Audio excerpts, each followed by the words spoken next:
یاد رکھنا تجھے کس نے کہا کہ وقت ملے تو نماز پڑھ؟ نہیں نہیں، قرآن کہتا ہے ان الصلاۃ کانت علی المؤمنین کتابا موقوتا، کہ مومنوں پر مقررہ وقت کی پابندی کے ساتھ نماز فرض ہے. یعنی وقت ملے تو نماز نہیں، پہلے نماز پڑھو پھر وقت ملے تو دوسرے کام کرو. ہم پر پہلے نماز فرض کی گئی ہے. اور ایک جمعہ کی 2 رکعت، مسلمانوں کی 95% آبادی نماز کے لیے نہیں. رمضان المبارک کا حال یہ ہے، تراویح سے لوگ غائب. اتنی رکعتیں مولانا کیسے پڑھیں گے؟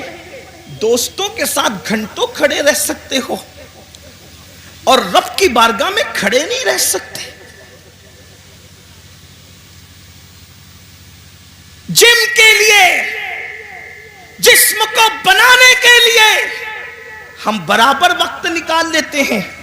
میں اپنے جوانوں سے کہتا ہوں بالکل جم کرو، وقت نکالو، لیکن یہ بھی کہتا ہوں جسم بنانا ہے تو جم جاؤ، اور اگر قبر کے کیڑوں سے جسم کو بچانا ہے تو مسجد میں آؤ. سبحان اللہ سبحان اللہ. جم جاؤ گے تو جسم بنے گا، مسجد میں آؤ گے تو جسم قبر میں بچے گا. ہاں ہاں، ایسے بھی لوگ ہیں، ایسے بھی لوگ ہیں کہ جن لوگوں کے کفن کو بھی مٹی نے میلا نہیں کیا، ان کے کفن بھی محفوظ رہے.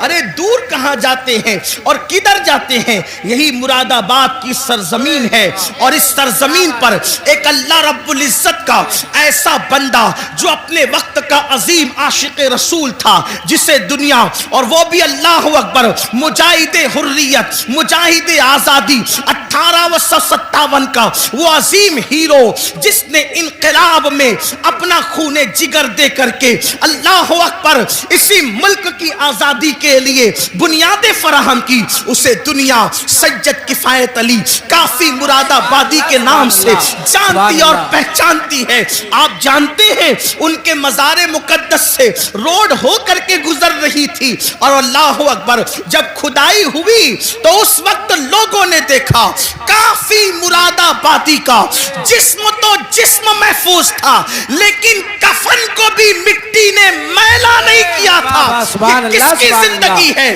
اللہ اکبر، یہ اللہ کے وفادار لوگوں کی زندگی ہے، یہ اللہ اور رسول کے وفادار لوگوں کی زندگی ہے. کافی مراد آبادی کا ذکر آیا تو ایک بات میں اپنے جوانوں کو بتانا چاہتا ہوں، اس لیے کہ یہ مراد آباد کے قریب کا علاقہ ہے، بلکہ مراد آباد کا ایک حصہ ہے. تھوڑا سا یاد رکھنا، ہم نے اپنے اسلاف کو بھلایا. میرے پیارے آقا علیہ السلام کے پیارے دیوانوں، ہم بہت عشق رسول کی بات کرتے ہیں، ہم بہت محبت رسول کی بات کرتے ہیں، لیکن بڑی معذرت کے ساتھ بڑے بڑے علماء موجود ہیں. حضرت مفتی صاحب قبلہ بھی یہاں موجود ہیں. اگر میں غلطی کروں، حالانکہ میرا کوئی علمی معیار نہیں، میرے تقوی کا کوئی معیار نہیں، میں آپ سب سے زیادہ گنہگار ہوں، علمی حیثیت بھی میرے پاس کچھ نہیں، لیکن میں آپ کے سامنے یہ بات رکھنا چاہتا ہوں، جتنا ہم عشق رسول کا دعویٰ کر رہے ہیں اتنا عشق مصطفیٰ میں ہم کمزور ہیں.